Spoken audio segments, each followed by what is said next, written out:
I'm Margaret Vos, and today I'm here with Sandy Nadeau.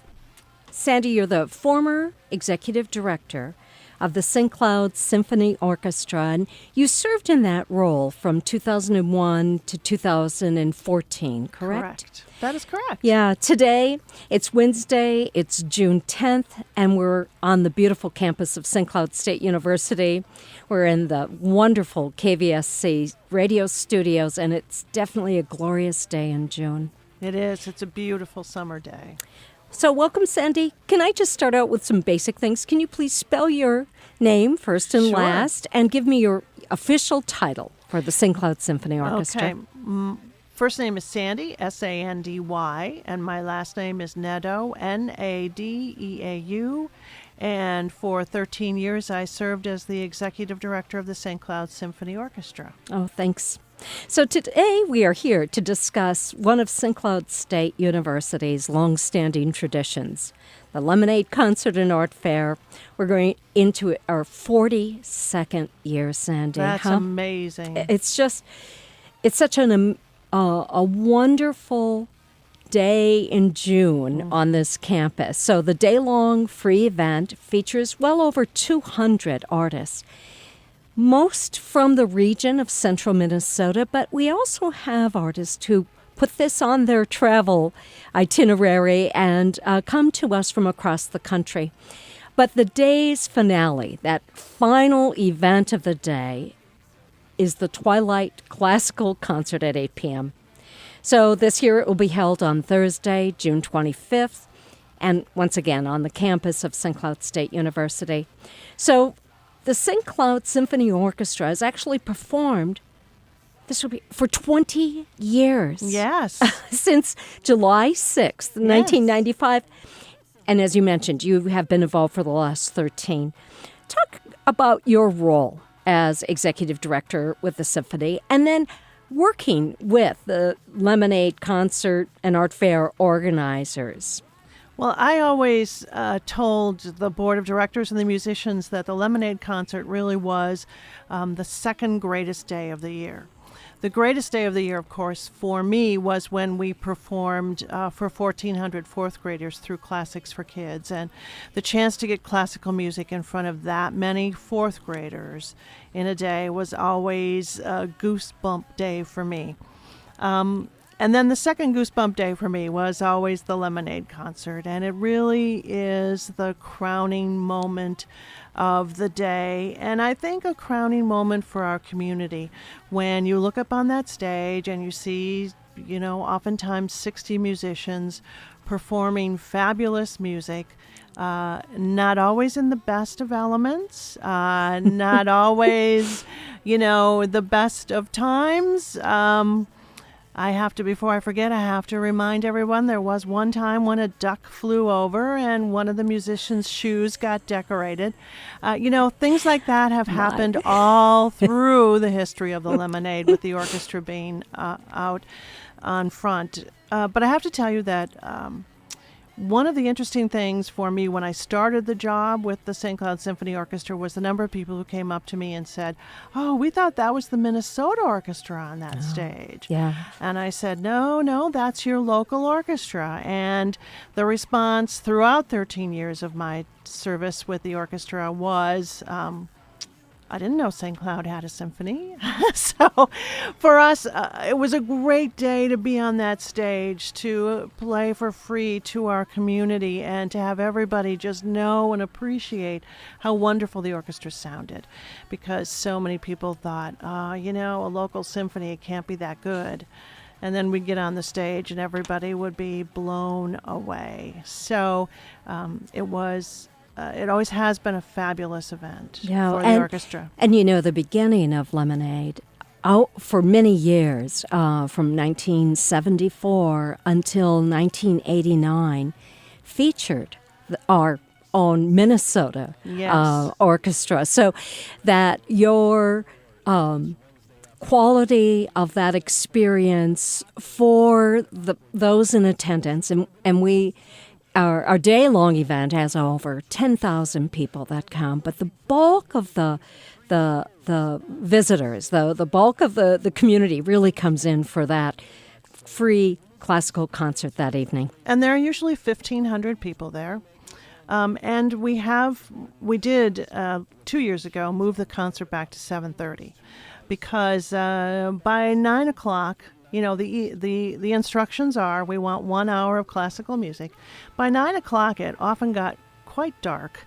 And it was a little difficult for musicians to see the music, and it got to be late for families. I would stand on stage behind the orchestra and watch families start to leave about 8:30 because it was late for kids. Mm-hmm. And so I went to the Lemonade Committee and said, can't we please move this up to 7:30 so musicians can see the music and so families can enjoy the whole concert? And they graciously agreed. So I think that has been a good choice. Yeah, thank you for that because for 40 years or 39 years it was at 8 p.m. and that half hour makes a difference because as well as the time it takes to set up for the concert, there's also that takedown. Yes, and setup is always an adventure. To me, it's always amazing to watch the chairs start to go up on the mall and to see, them set up all those hundreds of chairs, and then to watch all the chairs go up on the stage for the orchestra, and then to see all of the percussion come in. And one time it rained, it was rainy, and the person who does the weather on campus, Bob Weissman, yes, called and said, okay, it's going to rain for 10 minutes, then it's going to stop, then it will rain for 20 minutes, and then it will stop, and then you'll have a beautiful evening. So the orchestra was on stage trying to do a sound check, and I said, okay, here's what's going to happen. And so in the meantime, we had pulled the percussion off the stage twice. Musicians were huddling over their instruments. But in the end, he was absolutely spot on, and it was a beautiful evening, and we got the concert in outside. Now, there have been several years, I think 3 years of my tenure, where we ended up moving the concert indoors because it poured, especially last year in 2014. There was rain and thunder and lightning, and so many people got drenched.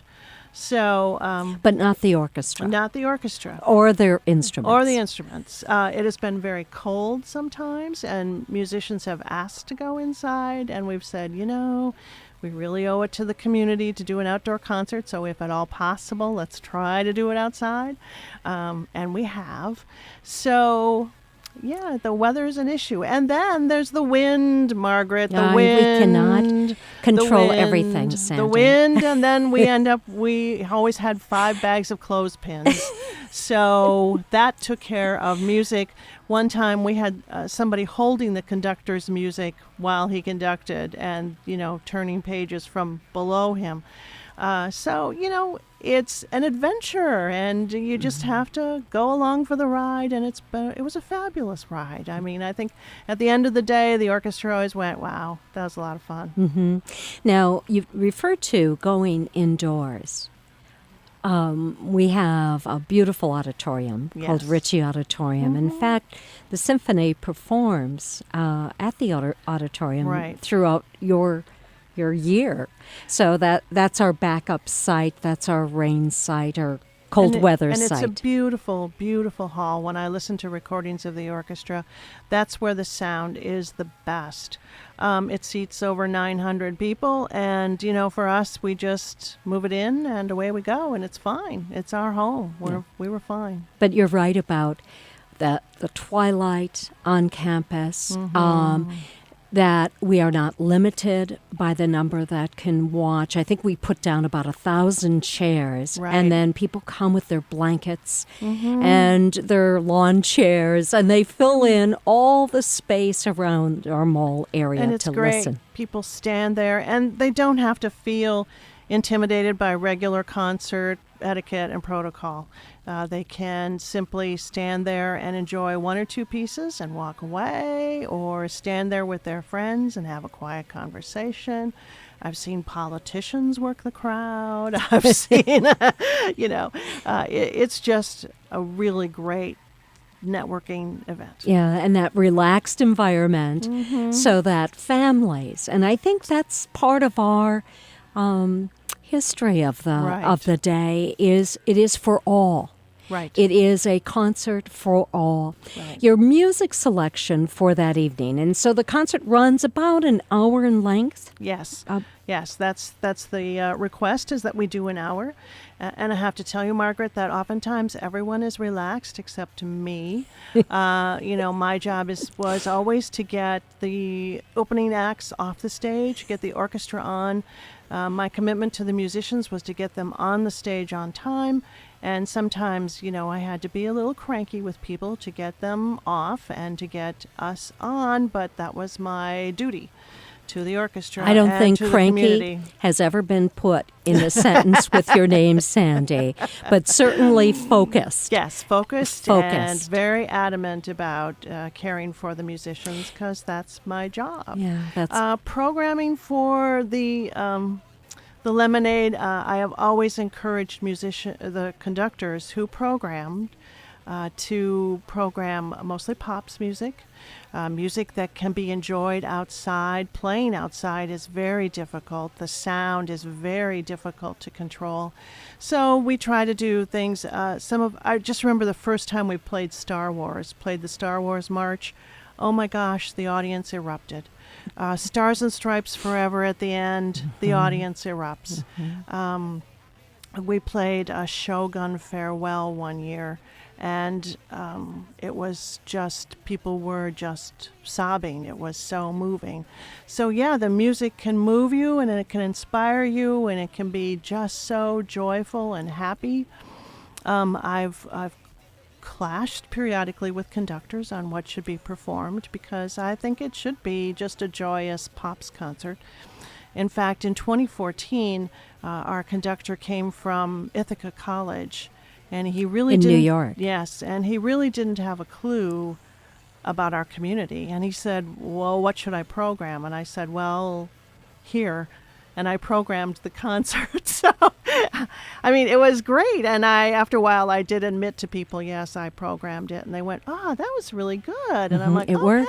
Okay. Yes. A couple of things I'm really, really proud of, and I will try to be with the utmost of humility, present that it was my idea to commission a piece for Ginny Tennant when she had been working with the Lemonade. Yeah, I was going to ask that. Yes. If you had those memorable concerts, those memorable moments. Now, Ginny Tennant has been involved with the art fair part of the day since the beginning, since 1974. Yes. Jenny has been at every one. Yes. So talk about that one. Well, I've known Ginny since we started doing the Lemonade, and she's a friend of mine, and Jane Schultzenberg has been on the symphony board and is also a friend of Ginny's. And, I've known about Ginny, and I know that she played tennis every week with Jane and with the group. And so I said, Jane, Ginny's going to be here for 30 years. She really, really needs a piece of music written for her. And I said, do you think the tennis friends would help support that? And Jane went, of course they would. And they did. It was a beautiful and piece. we went to I went to lunch with all the tennis ladies, and we surprised Ginny and told her about the piece of music that I'd had commissioned for her. And it was just, to me, it was a beautiful, beautiful moment to see her sitting with her daughters and her family, and just the joy on her face made it all worthwhile. And I think it was a beautiful piece of music called Ginny's Serenade by Michael Halstenson.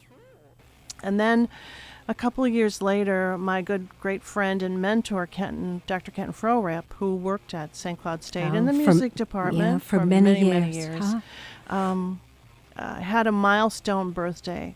And so I commissioned Michael Halstenson to do a brass fanfare for Kenton, and the brass section of the orchestra helped fund that piece. So those are two really wonderful moments for me. I think creating a piece of music that, as I introduced it, it's the first time heard anywhere on the planet, is an amazing, wonderful thing. And it's first time here on our Yes. campus Yes. with the St. Cloud Symphony. Exactly. Fantastic.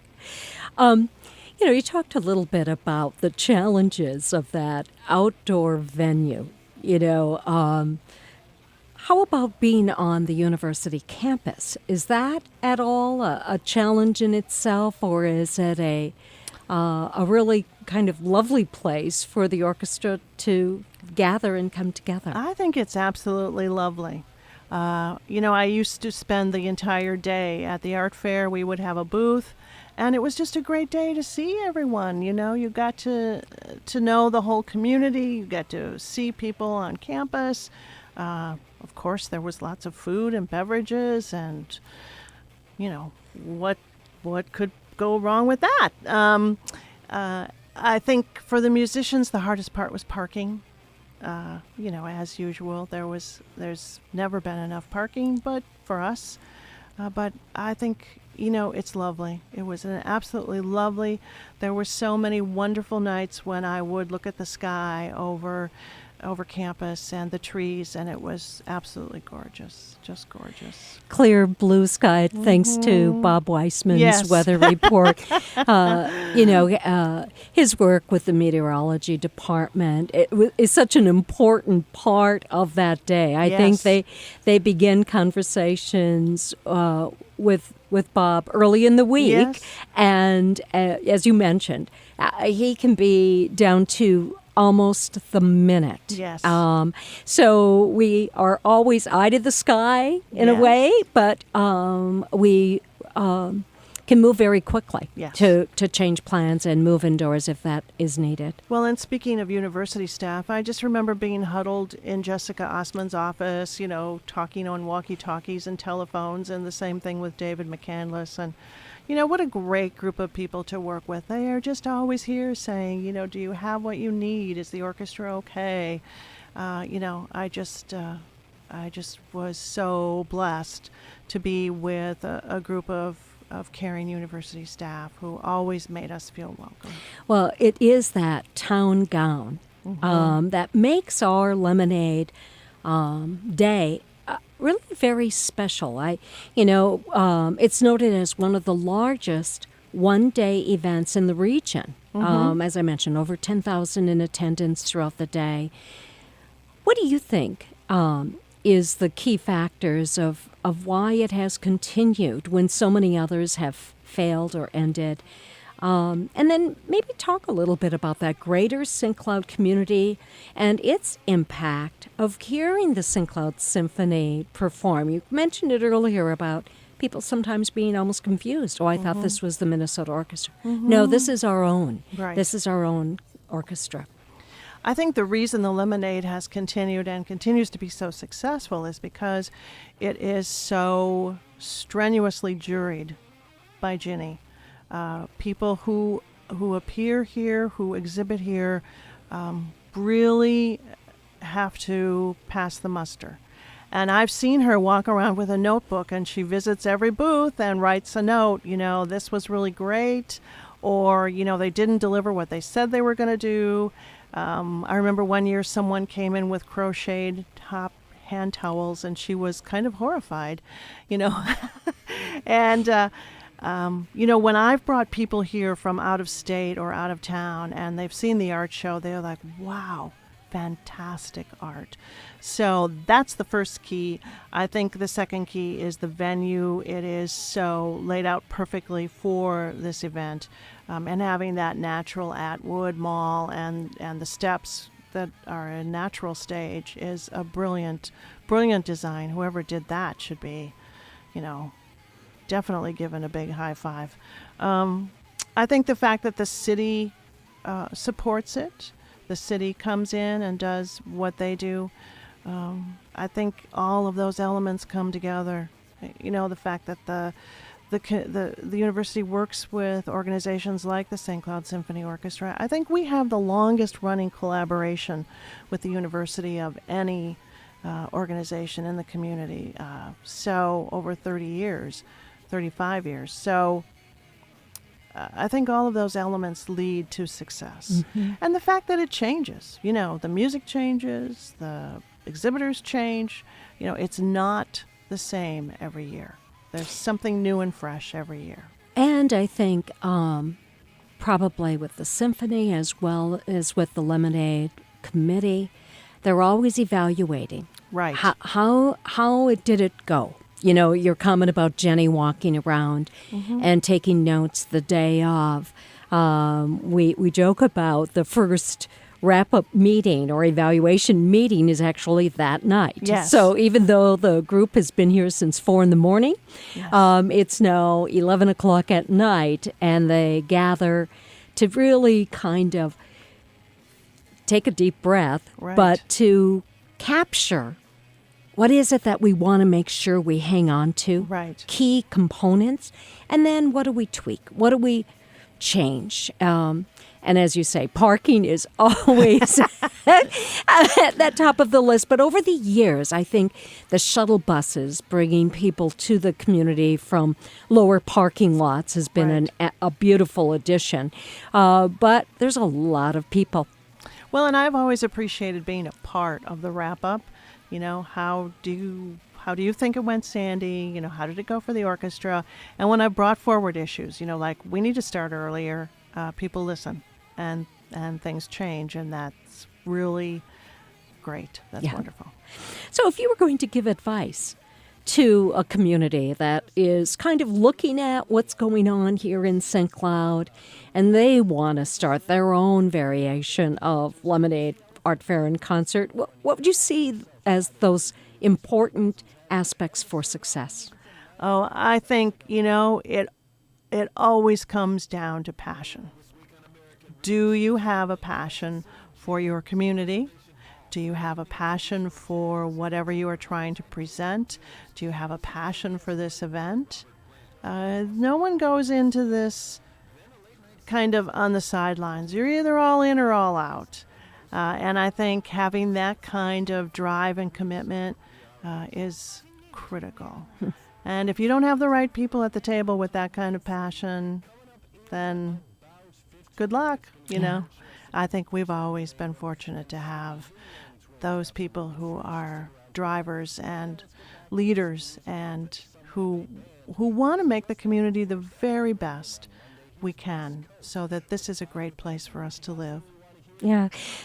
It's such a perfect word, isn't it? Passion, because it speaks to the heart.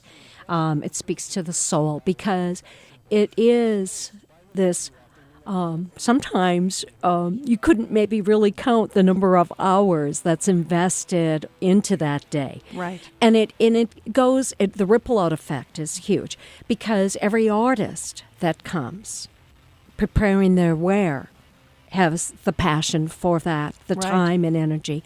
Each of your musicians prepares for weeks, months, almost probably a year ahead, thinking about this. Well, we always do, Star Spangled Banner at the end, yes. But that passion really probably ripples all the way across this community and all aspects of the day. Exactly. Exactly. I think as we think ahead, because, when you have 42 years of this event, you can't help but think about the 45th year or the 50th year. If you had to think ahead, what would it be that you would say, if I had my way, I would hope that at the 45th Annual Lemonade Concert and Art Fair or the 50th, they would do what? Oh my gosh, that's a great question. Well, I think being a person who adores music, I would figure out a way to tent the mall, tent the stage, and do music all day long. Do some fabulous music. One year we presented the Paramount Jazz Orchestra, and they were fabulous, but it was so hot in the sun that there was no way people could enjoy them. I think there's some wonderful local folk groups.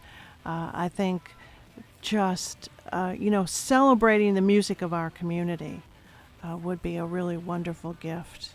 Some days, some lemonades, it did get into that high 90s. Yes.